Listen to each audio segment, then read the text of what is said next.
Welcome to the Unitarian Church of Los Alamos and our video worship for Sunday, May 2nd, 2021. As Unitarian Universalists, we affirm and promote the inherent worth and dignity of all people and gather together in a free and responsible search for truth and meaning. Whoever you are, whomever you love, wherever you are in this present moment, wherever you are in your life's journey, you are welcome in this community. We invite everyone, especially those who are coming to us for the first time through these video services, to connect with us on our Facebook page and our virtual fellowship hall, or email me, the minister, with any questions you may have about Unitarian Universalism and our faith community. The links for all of these are provided in the service notes below this video. Once again, welcome, and we look forward to seeing you in person very soon.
We gather as a house of stories.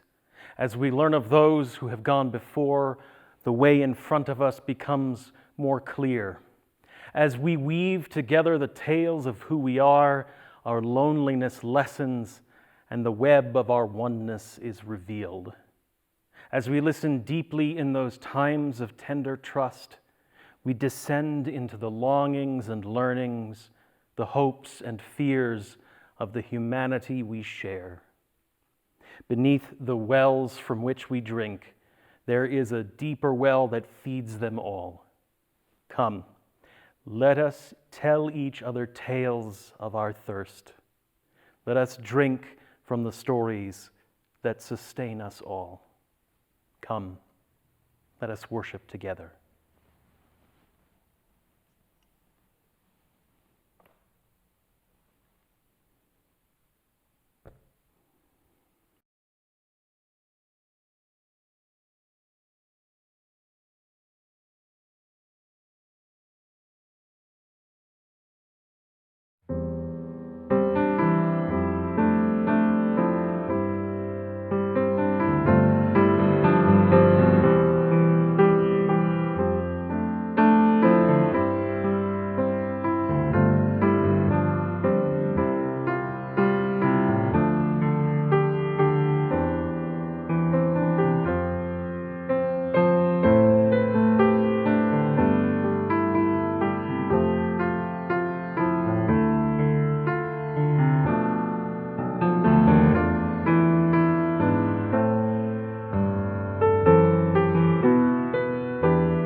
Please join us in our affirmation.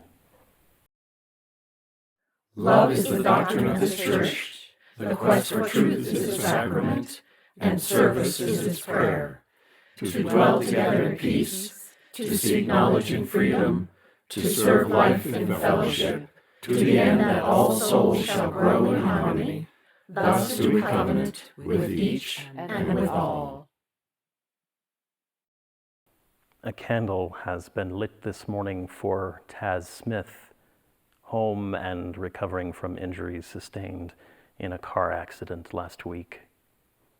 We light a candle for Taz, for Ron and Lena's parents, and for Taz's friends who are also in the car and recovering from their injuries. For all our joys, all our sorrows, whether we share them with one another or we hold them close to our hearts, let us be together in a moment of silence.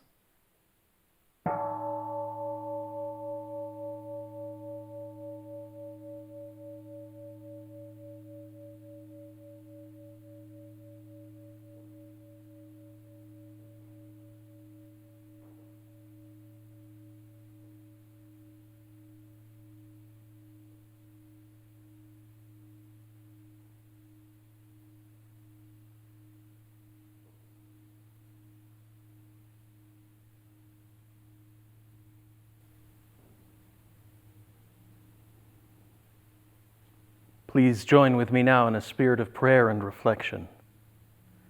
Spirit of life and love, Holy One of our being and our becoming, that which is sacred within, among, and beyond us. We know so many stories about you, God, Lord, King, Father, Earth Mother, Great Spirit, Universe, Holy Parent, Divine Love, Deepest Longings, Covenanted Partner. We know stories about our country and its founding, too, of the values we claim as a people. We have stories about those narratives, about how our values have and have not manifested in our reality. Blessed One, we also know so many stories about ourselves, some of them the same stories we tell about others. Beautiful, ugly, simple, difficult, joyous, useful, worthless. Stories about who we are, what we know, and the potentials and impossibilities of our future. Stories about our purpose and the meaning of our lives. We have countless stories buried too deep in our souls for us to even recognize them. God of discovery, help us find the strength to excavate those buried stories. Let us lean on one another as we brush them off, hold them up to the light, and find their meaning and their use. May our roots nourish us, so that we might grow abundantly and flower into blessings for one another and for the world. Above all, Holy Parent, sing us a gentle lullaby in the trees and the wind, in the kind words of our neighbors, in the warmth of the sun and the sparkle of the snow. Whisper to us the truest story you know, and sing it to us in notes we can never unhear. Remind us every day, every moment, that we are beloved, beloved, beloved. All this we pray in the names of those known and unknown, present and absent, remembered and forgotten, in the names of all the helpers of humankind. Amen.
The Broken Story Story by Christina Leone-Tracy.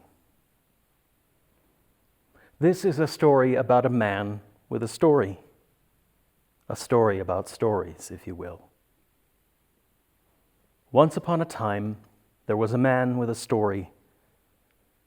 This wasn't any old once upon a time story, not one you could find on a bookshelf or hear around the campfire. This was his story, and no one else's.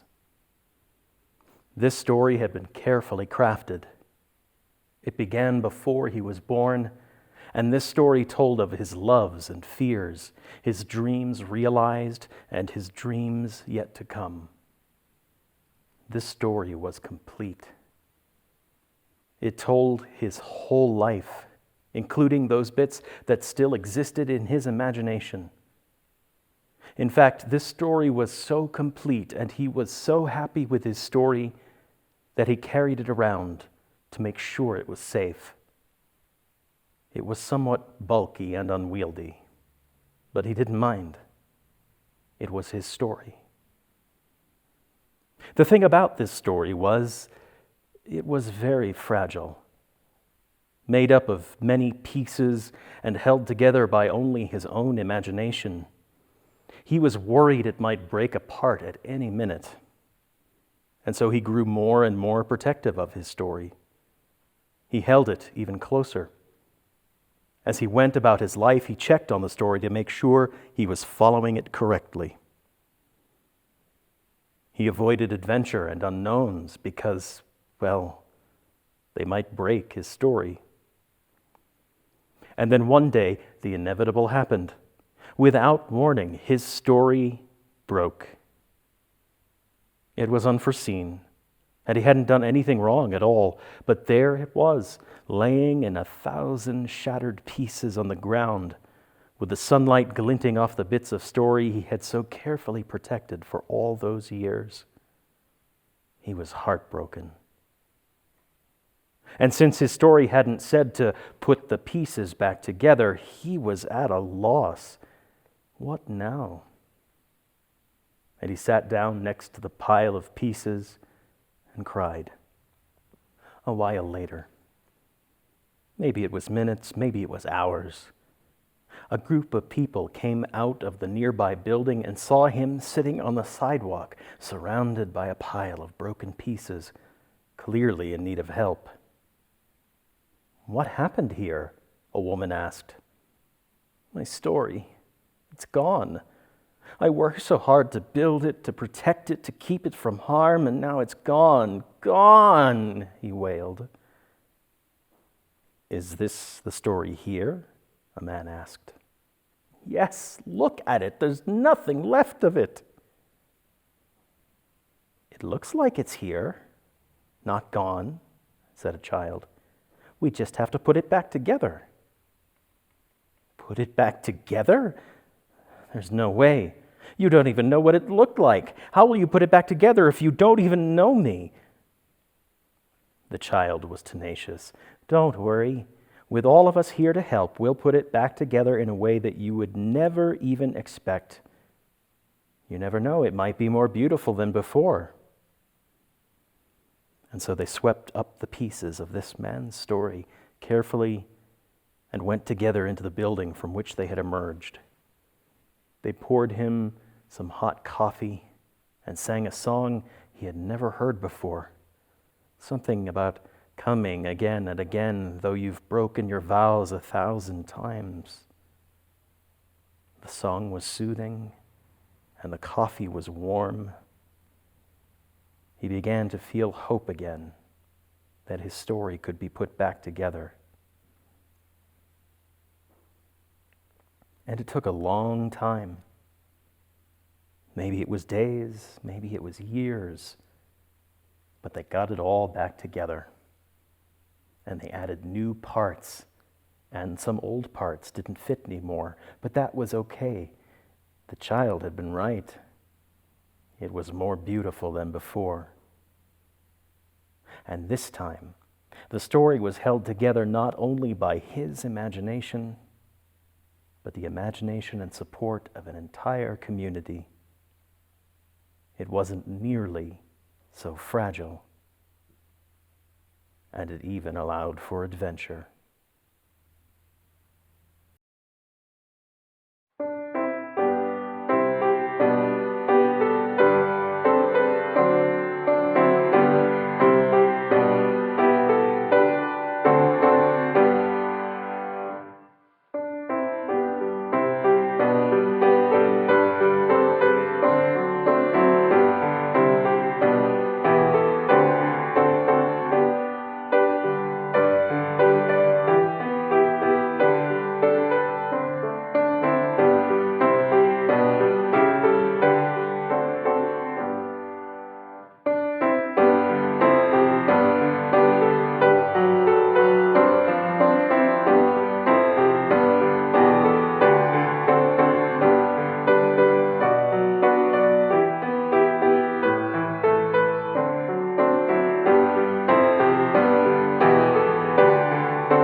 Our reading this morning comes to us from philosophy professor and Buddhist scholar David Loy, his book, The World is Made of Stories.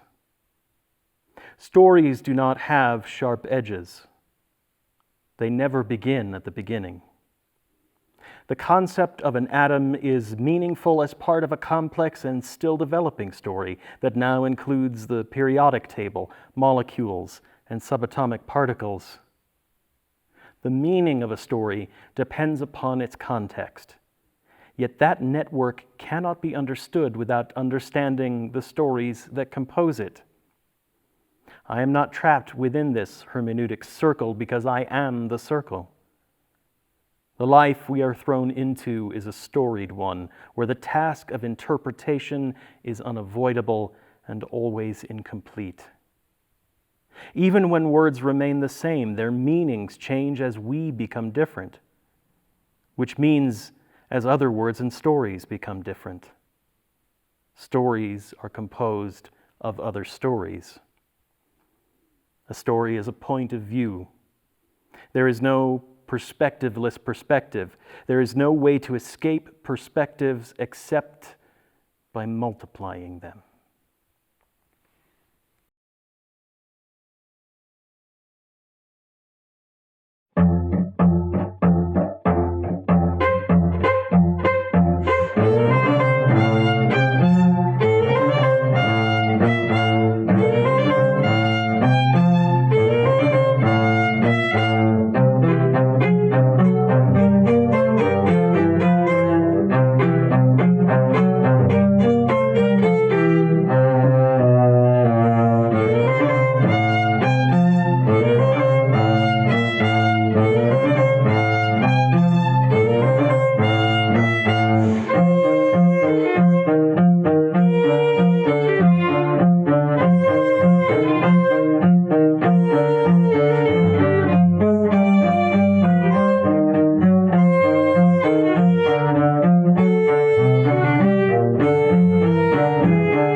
Once upon a time, there was a man named Jacques de Norvins.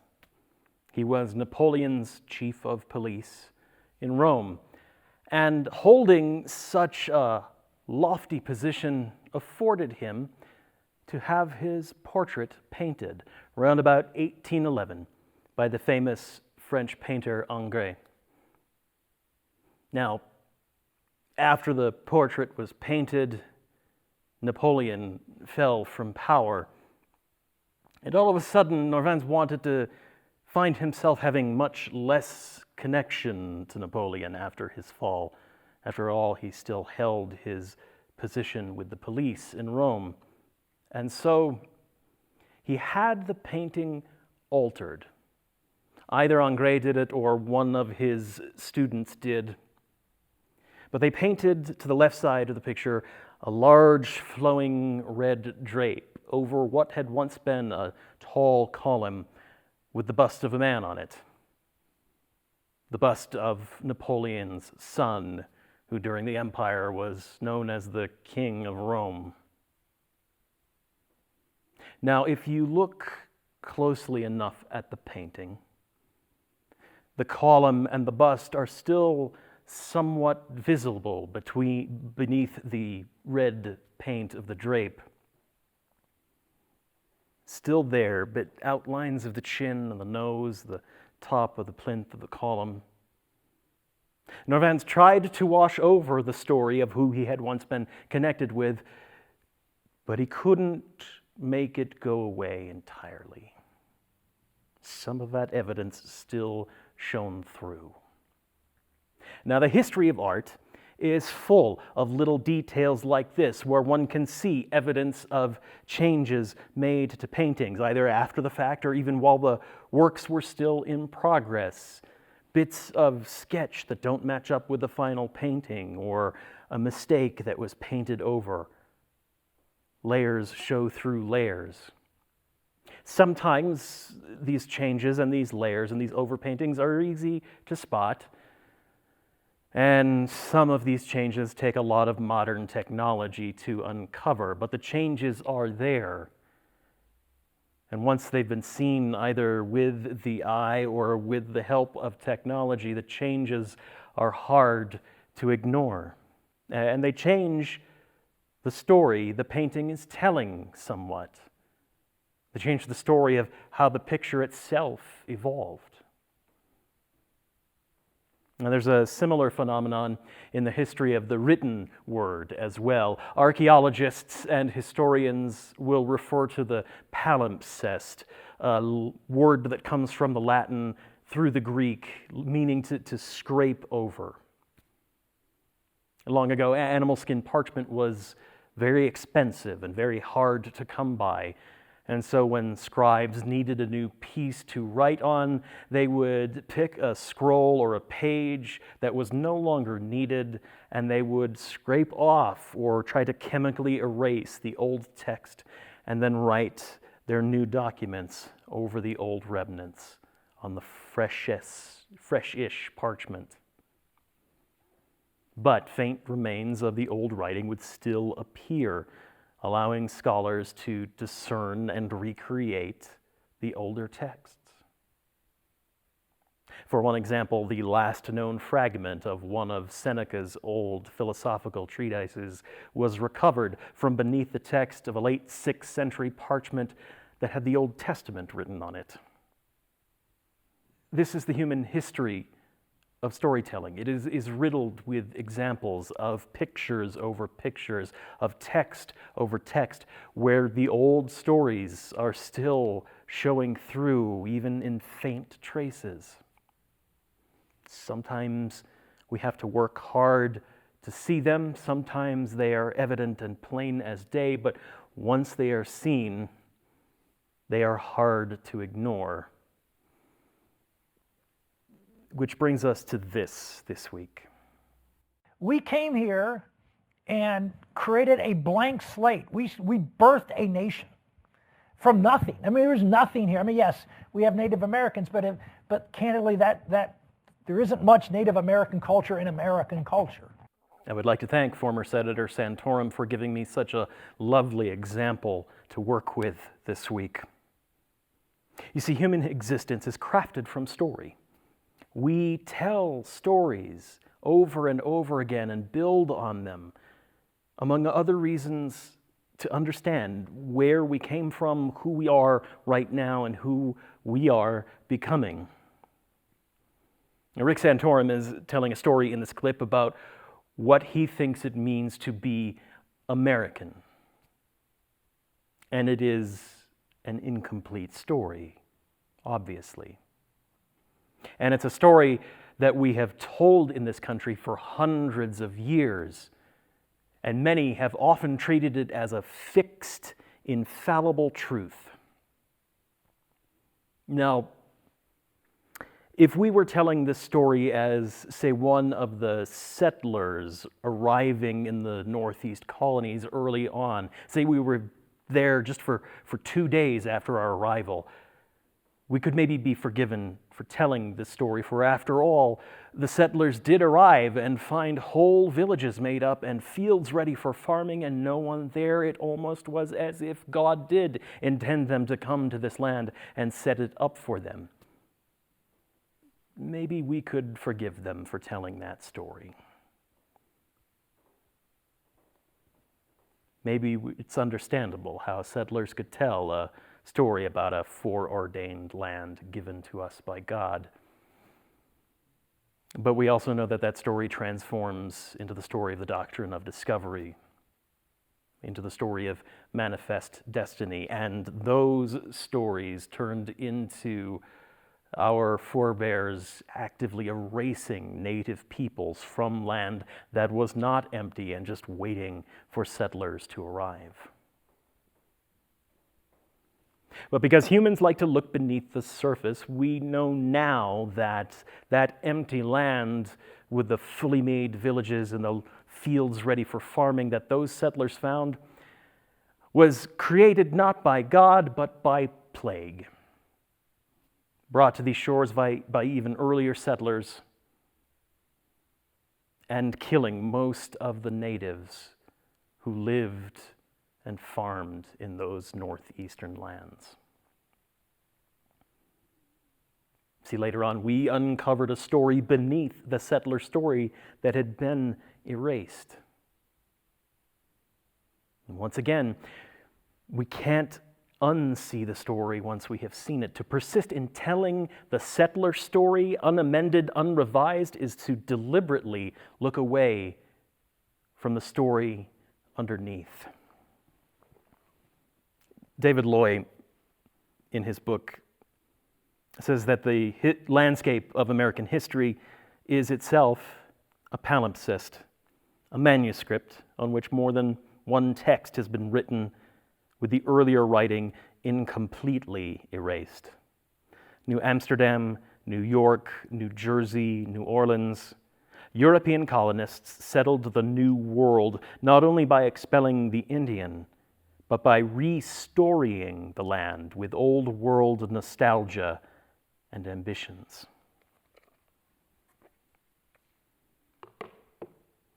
We are stories on top of stories. The question is, how do we include what has been erased? How do we reconcile with what has come before? You see, once we uncover the stories beneath our stories, how we continue to tell our story, how we choose to tell our story, becomes a choice as important and as impactful as the content of the story itself. The choices we make and how we tell our story shape our understanding and our becoming. What do we choose to leave in the story, and what do we choose to excise? What do we choose to highlight in the story, and what do we ignore? What stays fixed word for word, and what is allowed to be fluid? Who do we include as characters in the story, and who are we leaving out? Who are we including in our intended audience for our story? And who is not allowed in to hear the telling? Do we let the story we tell live and evolve, or do we guard it jealously and keep it just for us? Santorum this week is a variation on our man in the broken story, refusing to move or to do or to be, guarding this, what he thinks is complete story of America with incredible zeal, not realizing he's already holding just a shard of the whole story. Not realizing that there are others waiting outside to help complete that story, who have been trying over and over again to speak their story past his zealous guard. But here we are, with Santorum choosing a story about America that ignores all of the inconvenient parts, that excludes a broad swath of what he might consider to be other. And that is a storytelling choice that ultimately transforms into an actual real threat to others as it is lived out. And a storytelling choice that ultimately corrupts the self of the person telling it. This sort of storytelling denies the inclusion of others and their stories, denies the interconnectedness of all stories, denies any sense of real meaning that might be gained by letting our story breathe and live and interact. It is a form of fundamentalism, a perspective that admits no other perspectives. And ironically enough, in an attempt to find meaning through this limited, very limiting lens, this single perspective, in the process, we strip that very story of its meaning, strip away any depth, any context, any relevance to now, any sense of the story living in us or through us. And I say us because we're all a little bit fundamentalist about something in our stories. We all have parts of our personal and our shared stories that admit no other perspective other than our own, that we treat as fixed and impermeable, that we guard and try to keep safe, like our protagonist in our broken story. I've spoken at length in the last few weeks about how we struggle to tell our faith story, how in that struggle we often fall into traps. The trap of triumphalism that admits no error in our history, the trap of drawing hard boundaries around us, the trap of excluding others' stories that don't match up with our own experiences. When we fall prey to those traps, our own story loses depth and context and relevance to the here and now. Our story ceases to live. And a living tradition cannot afford to be drained of life. I think it better if we were to be less fundamentalists and a little more rabbinical in our storytelling. Rabbinical rather than rigid. I like that word rabbinical in this case.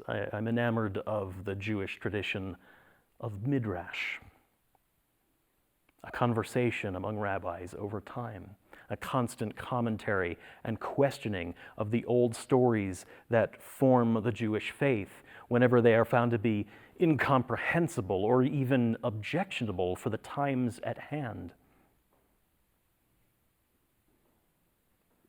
The rabbis of the Jewish faith throughout history are seeking out life in their old stories and relevance in them that make sense for the times as they are. And they do not stop there. There is midrash of the old stories and then midrash of the older midrash, a constant dialogue between past and present, sometimes leaving behind more questions for us than answers, all of it becoming part of that layered landscape, the palimpsest of a people's story.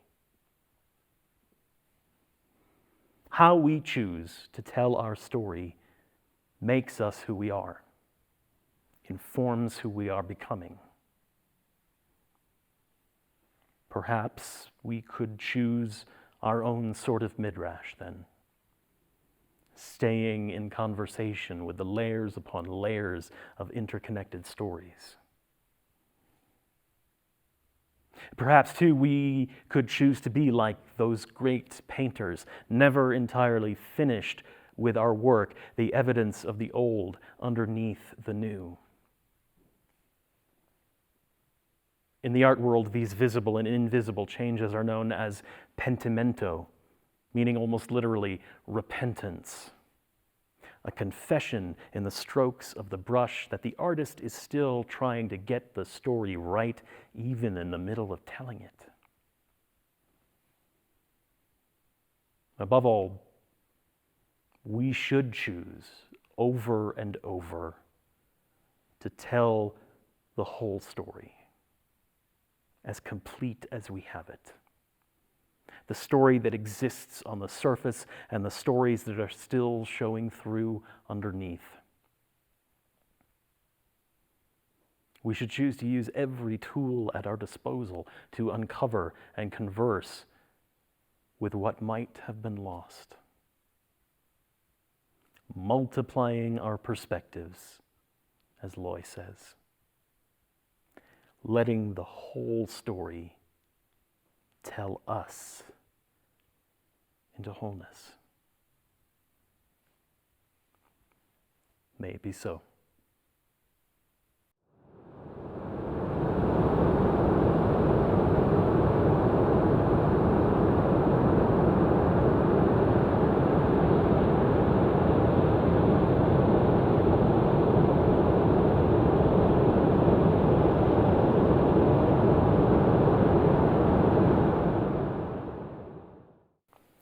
Our offering for the month of May is taken up on behalf of Espanola Pathways Shelter. The Pathways Shelter is a low-barrier shelter serving men and women ages 18 and up with shelter, crisis services, and life skills and job training. 100% of all the offering collected this month will be given to our partner. Please use the Givelify app on your mobile device or use the link in the service notes below. And may what you give bring you joy.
Friends, may life bless us and keep us. May the light of life shine upon us and out from within us and be gracious to us and bring us peace. For this is the day.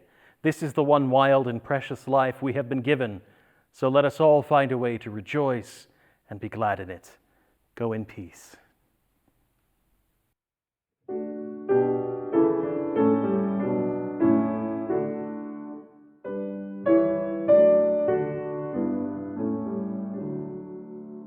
As we leave this friendly place, love give light to every face.